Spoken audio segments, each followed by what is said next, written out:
2045년이 되면 당신이 병원에서 받는 진료의 70%는 인간 의사가 아닌 AI가 담당하게 됩니다. 수술 로봇이 집도하고 알고리즘이 처방전을 쓰고 챗봇이 상담하는 시대가 오는 거죠. 하지만 더 충격적인 건 따로 있습니다. 2030년대 중반이면 양자 컴퓨터가 현재 모든 암호 체계를 무력화시켜 은행 계좌부터 국가 기밀까지 전부 해킹 가능해질 수 있거든요. 블록체인도 군사 암호도 소용없어집니다. 게다가 바다 산성화로 2050년까지 산호초의 90%가 사라지면서 해양 생태계가 붕괴하고 20억 명이 먹는 단백질 공급원이 끊길 위기에 처했어요. 심지어 우주 쓰레기가 너무 많아져서 특정 궤도를 아예 사용할 수 없게 되는 캐슬러 신드롬이 현실화될 가능성도 제기되고 있습니다.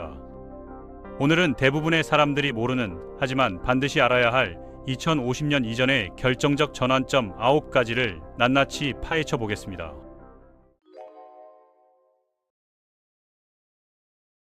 먼저 의료 AI 혁명부터 시작해 볼까요? IBM 와스는 이미 암 진단에서 인간 의사보다 높은 정확도를 보여주고 있고, 구글 딥마인드의 알파폴드는 단백질 구조 예측에서 인간을 압도했습니다. 문제는 이게 시작에 불과하다는 거예요. 맥킨지 보고서에 따르면 2040년까지 의료 업무의 절반 이상이 자동화될 수 있다고 하는데, 진단, 처방, 수술, 재활까지 AI가 담당하게 된다는 겁니다. 특히 영상 판독 분야에선 이미 AI가 인간보다 뛰어난 성과를 보이고 있거든요. 폐암 CT 판독에서 AI는 방사선과 전문의보다 5% 더 높은 정확도를 기록했어요. 2030년대가 되면 수술실 풍경도 완전히 바뀔 겁니다. 다빈치 수술 로봇의 차세대 버전들은 의사의 감독 없이도 자율적으로 수술을 집도할 수 있게 될 거고, 나노 로봇이 혈관 속을 돌아다니며 암세포를 직접 공격하는 치료법도 상용화될 거예요. 하지만 여기엔 어두운 면도 있습니다. 수백만 명의 의료 종사자가 일자리를 잃을 수 있고, AI가 내린 잘못된 진단의 책임은 누가 질 것인지, 환자 데이터 보안은 어떻게 지킬 것인지 같은 윤리적 문제가 산더미처럼 쌓여 있거든요.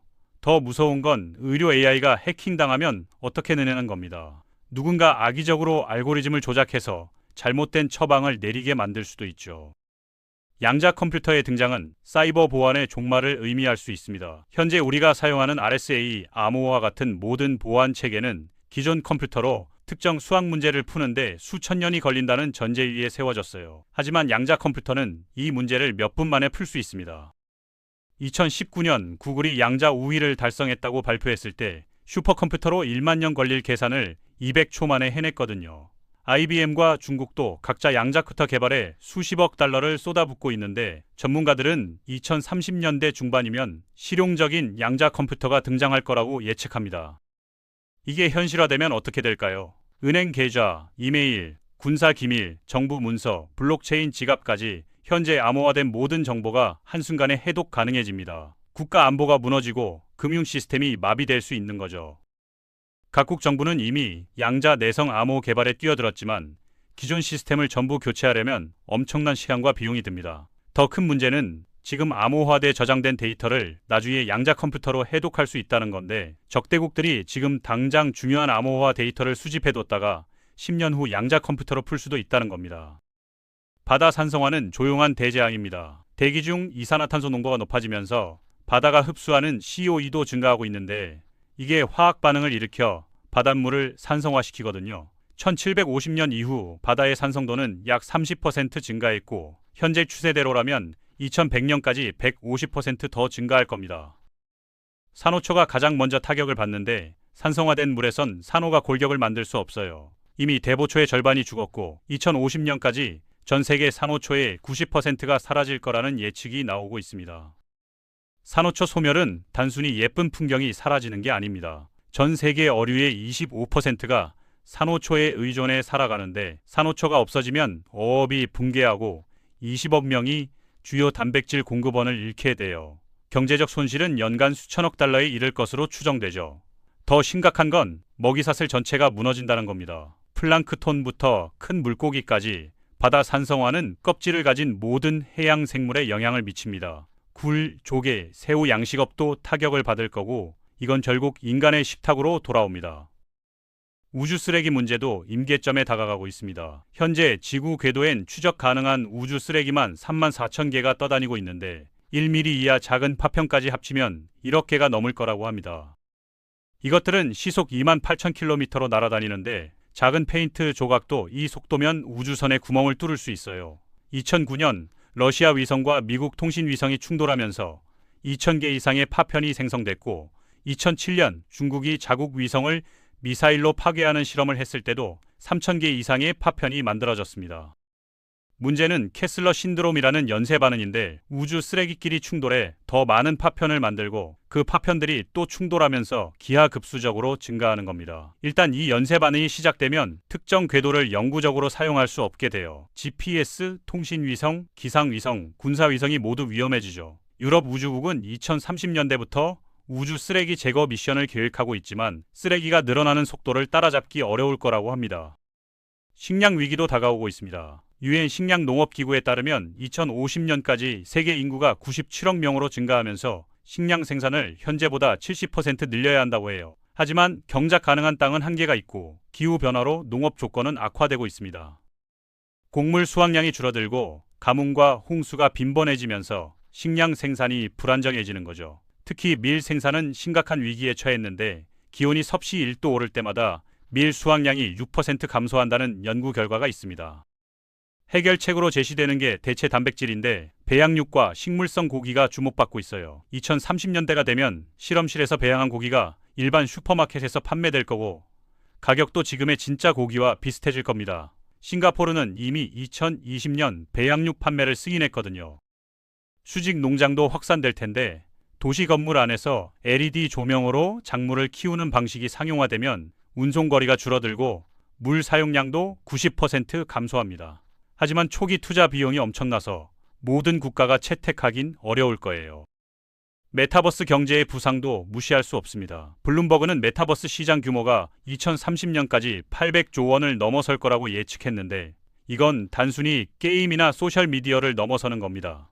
가상 부동산, 디지털 패션, NFT 예술품 같은 완전히 새로운 경제가 만들어지는 거죠. 2021년 디센트럴랜드에서 가상 땅 한 조각이 43원에 팔렸고 2022년 나이키는 가상 운동화 하나를 2억 원에 판매했어요. 사람들이 실제로 존재하지 않는 물건에 엄청난 돈을 쓰기 시작한 겁니다.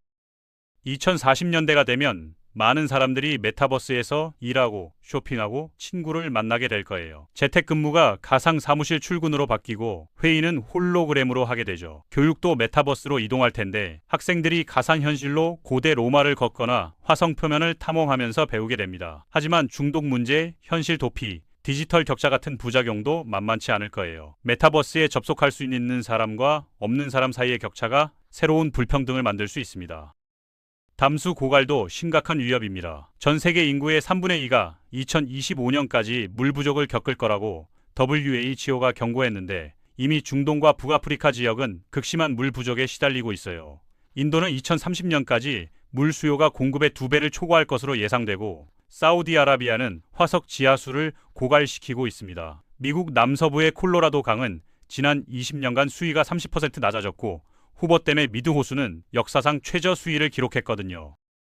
물 전쟁도 현실이 될 수 있습니다. 이집트와 에티오피아는 나일강 물 때문에 갈등을 빚고 있고 인도와 파키스탄은 인더스강을 두고 대립하고 있어요. 해수 담수화 기술이 해결책으로 제시되지만 엄청난 에너지가 필요하고 비용도 비쌉니다. 이스라엘은 담수의 80%를 해수에서 얻고 있지만 가난한 국가들은 이 기술을 감당할 수 없죠. 2050년까지 물 부족으로 7억 명이 고향을 떠나 이주할 거라는 예측도 나오고 있습니다. 노화 역전 기술의 돌파구도 기대됩니다. 하버드 의대의 데이비드 싱클레어 교수는 노화를 질병으로 보고 치료할 수 있다고 주장하는데 이미 동물 실험에서 놀라운 결과를 보여줬어요. NAD 보충제로 늙은 쥐의 근육을 젊어지게 만들었고 야마나카 인자로 세포를 부분적으로 초기화시켜 시력을 회복시켰습니다. 2030년대가 되면 노화 속도를 늦추는 약물이 상용화될 가능성이 높은데 메트포르민 같은 당뇨병 약이 수명 연장 효과가 있다는 게 임상시험에서 확인되고 있거든요.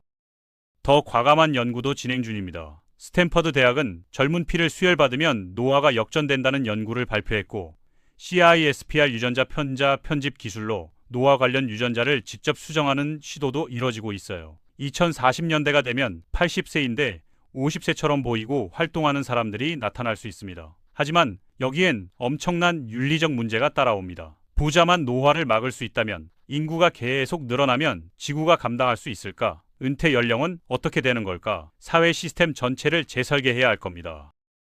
마지막으로 6G 통신망 구축입니다. 5G도 아직 완전히 보급 안 됐는데 벌써 6G 얘기냐고 할 수 있지만 기술 발전 속도를 보면 2030년 전후로 6G가 상용화될 거예요. 6G는 5G보다 50배에서 100배 빠른 속도를 자랑하는데 초당 1테라비트 전송이 가능해집니다. 영화 100편을 1초에 다운로드할 수 있는 거죠. 하지만 속도만 빠른 게 아니라 완전히 다른 세상이 열립니다. 홀로그램 통화가 일상화되고 촉각까지 전달되는 햅틱 인터넷이 구현되며 뇌의 컴퓨터 인터페이스와 결합돼 생각만으로 기기를 조작할 수 있게 돼요. 중국은 이미 2030년 6G 상용화를 목표로 수조 원을 투자하고 있고 한국과 일본도 6G 개발 경쟁에 뛰어들었습니다. 6G가 구축되면 자율주행차가 완전히 안전해지고 원격 수술이 실시간으로 가능해지며 스마트 시티가 진짜 현실이 되죠. 모든 사물이 연결되고 인공지능과 통합되면서 우리 삶은 완전히 바뀔 겁니다. 하지만 개인정보 보호, 전자파 유해성, 디지털 감시 같은 문제들도 함께 커질 거예요. 2050년이 되면 우리는 지금과는 완전히 다른 세상에서 살고 있을 겁니다. 그 세상이 유토피아가 될지 디스토피아가 될지는 지금 우리가 어떤 선택을 하느냐에 달려 있습니다.